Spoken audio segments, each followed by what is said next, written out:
Hello there, I'm Gligo and today I'll be reviewing the LEGO Star Wars Set 75372 Clone Trooper and Battle Droid Battle Pack. A lot of people, including me, were very happy when this set was revealed and have been eagerly waiting for its release. This set is amazing, the minifigures, especially the Clone Troopers, being the highlight here. The Clone Trooper minifigures and the builds for the Republic are very similar to the ones from the 2007 Clone Trooper Battle Pack, which was also the first Clone Battle Pack ever made. The main build for the Separatists, the Octuptara Combat Tri-Droid, is very similar to the one from the 2014 212th Clone Troopers Battle Pack, having been greatly improved. Starting off with the Republic builds, we have this small speeder. I think it's pretty good for a Battle Pack build, since a bigger, more detailed one would have increased the price of this set. I really like the bricks used in the front, and I think these road sign 2x2 triangle bricks make the speeder look like the in-universe 74Z, which is really cool. However, these two bars are too short for the amount of bricks they have on them, so they look a bit disproportionate to the rest of the speeder. This main section looks a bit bulky, but the three dark red curved slopes used here give it a somewhat aerodynamic design. I'm not a fan of these stud shooters, but they were integrated pretty well. I think more stuff should have been added here on the sides, but I like the fact that you can put two blasters in the back. Still, I think it would have looked better with one blaster like the speeder from the 2007 Battle Pack.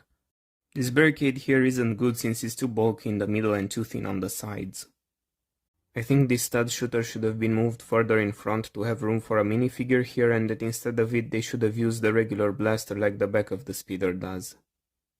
Using these shields for the clones like in the Clone Wars series is a good idea, however I would have liked to get the gap for the eyes and the Republic logo printed on these, especially since the shields from the 2017 First Order Battle Pack had a print on them. This is a nice inclusion nonetheless, since they didn't have to add these shields, but they chose to do so, which I appreciate. Next up we have the step, which looks great and is a bit different from previous ones. The other steps have been a bit large, but this one is closer to the in-universe size. The turret is a bit too large, but only slightly, so it's not an issue, especially since I can't think of a way to make it smaller without making it look bad. Well, I think the flag pieces used for the older steps were better looking and more accurate than these slopes here. Those were a bit too large, so replacing them was for the better.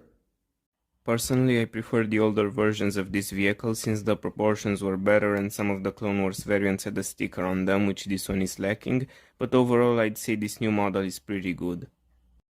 For the last build we have the Octuptara Combat Tri-Droid, which is by far the best one in this set.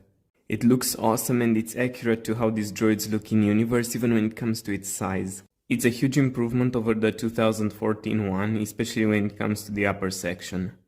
The head is perfect, and unlike the previous version which only had 3 flick-fire missiles, this one has eyes and blasters which look very cool. The head rotates 360 degrees and the missiles can be fired. If you want, you can take off the missiles and the droid will look even more accurate. The legs have 3 points of articulation, and the fact that they're sturdy gives the droid good balance. They are also very detailed, and speaking of details, I like the addition of this pink cylinder inside the droid's head. You can imagine it's the droid's brain or power core, however, I like to imagine it's a virus container since in Star Wars Legends some of these droids had viruses inside their heads which would be released when the droids were destroyed. Now it's time for the best part of the set, the minifigures. Firstly we have the Clone Troopers, which look fantastic. Obviously the helmets would have looked better without the holes when you don't have the attachments on them, but in order for them to look nicer, LEGO would have had to design new ones. Asking them to redesign the helmets or the attachments would have been too much, and personally I'm just happy we can add attachments to the helmets. I think they look good even with the holes. The printing on the minifigures is what we've seen in the last few years and it looks amazing. The standard troopers look so cool, and many people including me are glad we're getting them again, especially since the last one was released in 2014. It's also great to get the shock trooper from the gunship in a cheaper set. His details are very accurate and he looks fantastic. I like that they gave him both a blaster pistol and macro binoculars. Here's a look at the clones' heads. The droids also look great. We have 2B1s, one of which has 2 curved arms so he can pilot the step, and a clip on his back for his blaster, which is nice to have. The other B1 has two straight arms, something we've only ever seen before in the 2008 Droid gunship, and the explanation for that, like I've heard some people say, must be that we're supposed to replace one of the other droid's arms with a straight arm from this one. That way they would both be able to hold their blasters in the usual manner. Here we have the super battle droids, which look amazing. Just like the regular Phase 2 clones, we haven't gotten B2s in a set in a long time. LEGO changed their design, and while I think the old one is great, the new one is a welcome change. This new variant is sleeker and a bit more detailed, and I really like that they added the dot on the chest. It's so nice to have that. The newer version has more gaps on the back and sharper angles. The hands and legs were also changed a little, which I appreciate.